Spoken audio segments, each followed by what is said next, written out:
मलाई आज पनि याद छ जब लकडाउनको समय थियो 19, 20, 21 को टाइम थियो त्यतिखेर चाहिँ हामी सबैजना कोठाभित्र लक भएर चाहिँ एउटै काम गर्थ्यौँ हैन। त्यतिखेर नेपालको गेमिङ कम्युनिटी पनि एकदमै ग्रोइङ फेजमा थियो र ग्रो हुँदै थियो।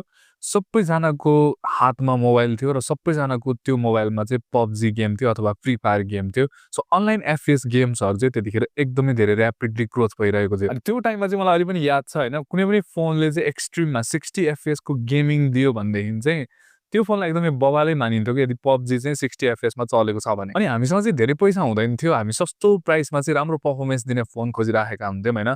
कसैले चाहिँ तपाईलाई 30-35,000 को प्राइस सेगमेन्टमा एक्सट्रिम FPS मा चाहिँ गेम खेलाइदियो, 60 FPS मा खेलाइदियो भनेदेखि चाहिँ सबैजना चाहिँ एकदम धेरै खुसी भएर त्यो फोनलाई चाहिँ बाइ गर्नुहुन्थ्यो। अनि त्यो प्राइस सेगमेन्टमा चाहिँ एउटै कम्पनीले चाहिँ त्यो लेभलको परफर्मेन्स दिन सक्थ्यो।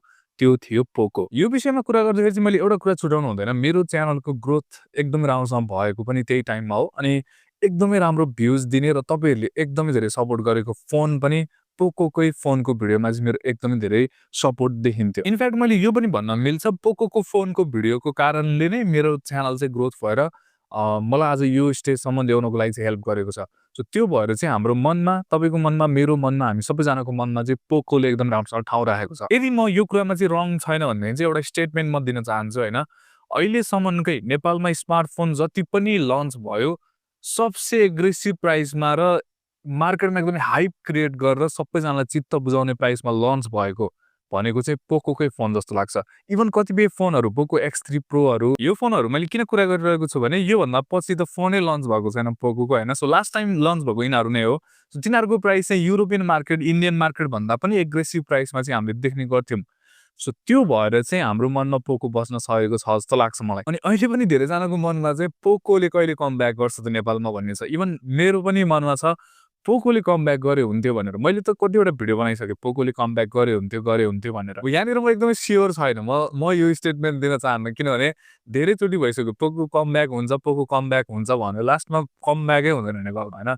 सो धेरैजना र्यापरहरूको कमब्याक भइसक्यो, कति ठाउँमा कसको कमब्याक भइसक्यो तर एउटै कुराको चाहिँ कमब्याक भइरहेको छैन नेपालमा, त्यो हो पोकोको। लास्ट टाइम पोकोको फोन लन्च भएको चाहिँ मलाई याद भएसम्म चाहिँ पोको X5 प्रो 5G भन्ने फोन लन्च भएको छ हैन। राम्रोसँग पोकोको हामीले धेरै फोनहरू देखेको चाहिँ 2021 मा जस्तो लाग्छ मलाई। त्यसपछि त्यही हो 2022 को एन्डतिर अथवा 2023 मा चाहिँ हामीले X5 प्रो देख्यौँ। त्यसपछि अहिले 2026 लाग्न लागिसक्यो, 3 वर्ष हुन लागिसक्यो। पोकोको हामीले त्यसपछि फोन कुनै पनि देखेका छैनौँ। अब अहिले पोकोले कमब्याक गर्छ भनेर चाहिँ मैले कसरी भन्न सक्छु भन्दा एउटा पोस्ट चाहिँ पोकोको हामीले देखेका थियौँ। अहिले मैले यही पोस्ट देखेर मात्र भन्न सकेको छु कि पोकोले चाहिँ कमब्याक गर्न सक्छ कि नेपाली मार्केटमा भनेर। अब त्यो कम्प्लिटली पोकोको टिममा भर पर्छ। उहाँहरूले पक्कै पनि केही न केही त कुक गरिरहनु भएको छ जस्तो मेरो गट फिलले पनि भन्छ हैन। केही न केही त भित्र भइरहेको छ क्या। किनभने नेपालको मार्केट बोरिङ भइसक्यो अनि हामीलाई मात्र त्यो लागेको हैन नि त। मल्टिपल कम्पनीहरूलाई पनि लागिरहेको होला नि त नेपालको स्मार्टफोन मार्केट बोरिङ भइरहेको छ। स्पेशल्ली फ्ल्यागशिप फोनहरू त यस्तो महँगो प्राइसमा आइरहेको छ। हामीले अन्डर 1 लाखमा त कुनै पनि गतिलो फ्ल्यागशिप फोनै देखिरहेका छैनौँ। पुरानो वर्षको प्रोसेसरलाई चाहिँ हामीले अन्डर 1 लाखको प्राइसमा देखेर चाहिँ अनि त्यो फोनलाई चाहिँ फ्ल्यागशिप किलर फोन अथवा फ्ल्यागशिप लेभलको फोन भनेर चाहिँ बाइ गर्नु परेको छ। स्न्यापड्रागन 8 इलाइट चाहिँ यस्तो बवाल प्रोसेसर लन्च भएको 2025 मा हैन।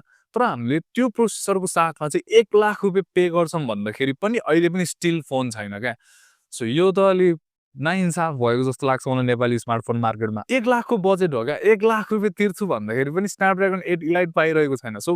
सो कस्टमर्सहरू चाहिँ किन इन्डियाबाट बाइ गर्दैन क्या, किन विदेशबाट इम्पोर्ट गर्दैन क्या फोन हैन। 1 लाख रुपैयाँ तिर्छु भन्दाखेरि पनि थोरै हो त बजेट 1 लाख भनेको। त्यत्रो तिर्छु भन्दाखेरि पनि स्न्यापड्रागन 8 इलाइटको परफर्मेन्स चाहिँ हामीले पाउँदैनौँ। म्याक्सिमम पाउने भनेको चाहिँ 8 जेन 3 हो। यहाँनिर एउटा कुरा म एड गर्न चाहन्छु र यो चाहिँ मेरो कम्प्लिटली पर्सनल ओपिनियन हो। यो मिल्न पनि सक्छ, नमिल्न पनि सक्छ। यसमा मैले ओपिनियन मात्र दिइरहेको छैन। मेरो गट फिलिङले त्यही भनिरहेको छ कि पोको यदि कमब्याक भयो भनेदेखि चाहिँ हामीले फोन कुन देख्छौँ त हैन। कसरी चाहिँ पोको कमब्याक हुन सक्छ त? सो एउटा मैले ग्याप देखेको छु पोकोको हैन। तपाईको 40,000 50,000 अथवा तलैदेखि जाम हैन, तपाईको 20,000 को सेगमेन्टसम्म रेडमीको नम्बर सिरिज अथवा 15C सिरिजहरूले मार्केट लिइसकेको छ। किनभने धेरै टाइम भइसक्यो नि त, 2-3 वर्षसम्म कुनै पनि फोन लन्च नहुँदाखेरि चाहिँ Xiaomi, रेडमीको फोनहरूले नै हामीलाई त्यहाँ त्यो ग्यापमा चाहिँ फुलफिलमेन्ट दिइरहेको छ नि त। सो अब यदि पोकोको फोन लन्च भइरहेको छैन भनेदेखि चाहिँ मान्छेको अप्सन भनेको त Xiaomi, रेडमी नै हो नि त। यदि पोकोको कोही फ्यान हुनुहुन्थ्यो भनेदेखि त त्यही नै हो। सो त्यो भएर चाहिँ मलाई चाहिँ के लागिरहेको छ भने 20,000 को सेगमेन्ट खाइसक्यो। सो त्यस पछाडि आउँछ अन्डर 30,000 सेगमेन्ट। यहाँ पनि Redmi को नोट सिरिज बसिरहेको छ। 40,000 को सेगमेन्टमा पनि बसिरहेको छ। सो 50,000 को सेगमेन्टमा पनि बसिसकेको छ हैन। अनि Xiaomi को 15T आउँछ फेरि तपाईको 60 to 65,000 मा चाहिँ त्यो फोनको बसिरहेको छ। सो एउटै प्राइसको ग्याप भनेको चाहिँ 70-80,000 अथवा अन्डर 1 लाख भनौँ। सो यो प्राइसको ग्यापमा चाहिँ पोको यदि कम ब्याक भयो भनेदेखि चाहिँ आउन सक्छ जस्तो लाग्छ मलाई। पहिलो फोन चाहिँ त्यो फोन हुन सक्छ जुन चाहिँ यो प्राइसको ग्यापमा चाहिँ आउन सक्छ। अनि त्यसमा तपाईले केही पनि डाउट गर्नु पर्दैन। यदि पोको कम ब्याक भयो भनेदेखि चाहिँ पहिलेदेखि हिस्ट्री नै हेर्यो भनेदेखि चाहिँ पोकोले एग्रेसिभ प्राइसमा लन्च गर्छ। अनि अर्को भनेको चाहिँ तपाईलाई त्यो प्राइसमा कम्पिटिसन चाहिँ किलै हान्दिन्छ। त्यो भएर पनि हामी सबैजनालाई चाहिँ पोको मन परेको हो नि त। सो कम्पिटिसन त खाइदिन्छ जस्तो लाग्छ मलाई पोकोले हैन। जुनसुकै प्राइसमा आए पनि मैले जुन भनेकै प्राइस छ त्यो प्राइसमा नि आउनु परेन। तपाईको अन्डर 50,000 आए पनि 40,000 आए पनि 60,000 आए पनि 80,000 आए पनि जति प्राइस सेगमेन्टमा आए पनि पोकोले चाहिँ कम्पिटिसन खाइदिन्छ तपाईको पर्फर्मेन्समा चाहिँ त्यसमा तपाई ढुक्क भयो हुन्छ। सो अब यहाँनिर कुन चाहिँ फोन आउन सक्छ त? पोकोको एफ सिरिज नै हुन सक्छ जस्तो लाग्छ मलाई पहिलो फोन। त्यस पछाडि अब बजेट सेगमेन्ट अथवा मिड रेन्ज सेगमेन्टमा पनि पोको आउन सक्छ। तर पहिलो फोन भनेको चाहिँ पोकोको F8 सिरिजै हुन्छ जस्तो लागेको छ मलाई। सो F8 अल्ट्रालाई हेरौँ है सबभन्दा पहिला। फोन त तगडा छ, बवालै छ हैन। तपाईलाई पछाडि बोसको स्पिकर दिएको छ। सो क्रेजी मिस्टर उस द बोसको पनि तपाईले भिडियोमा हेर्न सक्नुहुन्छ हैन। कस्तो राम्रोसँग तारिफ गर्नुभएको छ। सो पोको F8 अल्ट्रा त एकदमै बवालै फोन हो। तर मलाई लाग्दैन कि 1 लाखको सेगमेन्टमा पोको जान्छ हैन। किनभने त्यो फोन आयो भनेदेखि चाहिँ अराउन्ड 1 लाखको सेगमेन्टमा जानुपर्ने हुन्छ। सो त्यो सेगमेन्टमा गयो भनेदेखि चाहिँ पोकोको हात्ती आयो फुस्सा हुन्छ जस्तो लाग्छ मलाई। किनभने त्यो लेभलमा चाहिँ पोको पहिलोचोटि कमब्याक गर्दाखेरि चाहिँ यत्रो टाइम पछाडि 1 लाखको सेगमेन्टमा गयो भनेदेखि चाहिँ केही पनि हुन्छ जस्तो लागेको छैन। सो त्यसलाई छोडिसके पछाडि चाहिँ अर्को अप्सन हामीसँग बस्ने भनेको चाहिँ पोको F8 प्रो। सो मेरो गट फिलिङले त्यही भनिरहेको छ। पहिलो फोन चाहिँ पोको F8 प्रो हुन सक्छ है। किनभने तपाईको स्न्यापड्रागन 8 इलाइटको साथमा आउँछ र पोको F8 प्रोको पनि स्पेक्स चाहिँ राम्रै छ। 8 इलाइट चाहिँ हामीले यदि 80,000 हैन अथवा Xiaomi 15T भन्दा माथि। सो यो ग्यापमा चाहिँ सायद पोको कमब्याक हुन सक्छ 8 इलाइट लिएर। अनि त्यही हो अब अहिलेसम्म कसैले पनि दिएको छैन अन्डर 1 लाखमा। सो पोको पहिलो कम्पनी हुन सक्छ 8 इलाइटको साथमा तपाईलाई यो प्राइस सेगमेन्टमा दिन सक्ने। अब यो होइन कि तपाईलाई अरु कुनै पनि कम्पनीले त्यो प्राइसमा दिनै सक्दैन हैन। सो भोलि त्यो प्राइसमा चाहिँ अनर पनि आउन सक्छ हैन। अनरले अलरेडी 8 Gen 3 दिइरहेको छ भने 8 इलाइट दिनलाई पनि खासै गाह्रो भएन त्यो प्राइसमा। अर्को नेक्स्ट फोन आउँदाखेरि चाहिँ 8 इलाइट नै हुन्छ जस्तो लागेको छ मलाई। त्यो ग्याप चाहिँ मैले अलि इन्ट्रेस्टिङ ग्याप देखेको छु।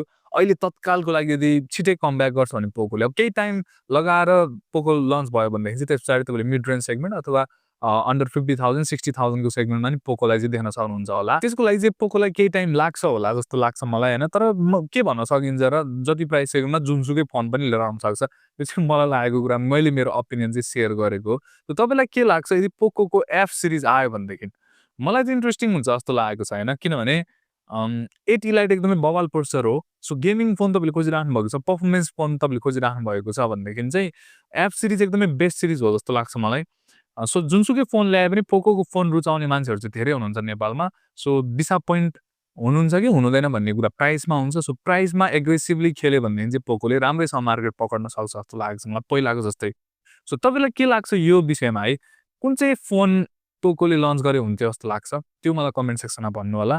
अर्को भनेको चाहिँ पोको नेपालमा आउनको लागि चाहिँ तपाईहरु कतिको एक्साइटेड हुनुहुन्छ हैन? नेपालमा आयो हुन्थ्यो जस्तो लाग्छ कि बालै छैन जस्तो लागिरहेको छ तपाईँलाई अहिले पोको आयो पनि नआयो पनि।